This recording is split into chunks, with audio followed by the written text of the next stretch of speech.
So today we'll create a product on NexoPOS, but before creating a product, we need to create the categories because the product will be assigned to a category, and we need to create a unit because we will sell the product using a unit of measure.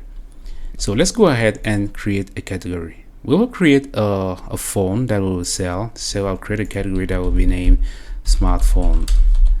I don't have any preview here, but I want it to be displayed on POS, so I keep it on yes. We don't have any parent, so I just have to save it. No product. Now I will move to the unit group, and on the unit group I will create a group named countable, because this is basically how the product will be measured on the system. Now I need to create a unit that will be piece, and I don't have any preview. The value will be 1 and the group countable. This is the base unit of the group countable, so I'll set it to yes here on base unit. Okay, so now go to the creation of the product. Here I'll put the name iPhone SE 2022. The barcode can be a random number, but if you have the case or the box of your item, you can just scan the code there and assign the right barcode type when you put the value here. So for now I will select a random number, let's say 1 2 3 4 5 6 8, and I will assign the code 128. I want to be searchable, so yes, because I want to be available on the POS.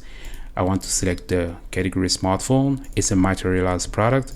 The SKU can be a human name for the product, so I put iPhone SE 2022. Status on sale, obviously. Stock management enable, and a description. If you have a description, you can put it there. Let's move to the unit. We don't want to activate the accurate tracking. We'll make a video where we'll explain this feature. So for now we'll keep it on no.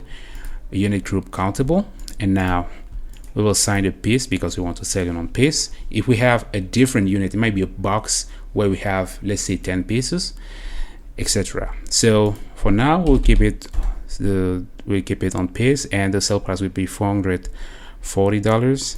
Low quantity, let's say 10, and yes, we want to enable the stock alert, and the wholesale price, let's say 400. And now we'll put a preview. If we have an image, I'll drag it to the dashboard here. All right, so now we have this image. I will select this. The product is pretty much ready. It doesn't have any expiration, so we won't use this. If we want to assign a tax to this item, we can provide it here. And even for the images, let's say when we want to sell the product on the POS, we can also assign image here. So I'll select the same image and set it as a primary yes. So gastro is for the gastro module. We won't do that right now, so I will save the product. So we have created a product and we are ready to make a sale. But since we have created a materialized product, we need to make a stock document for this product, and this will be the topic of another tutorial.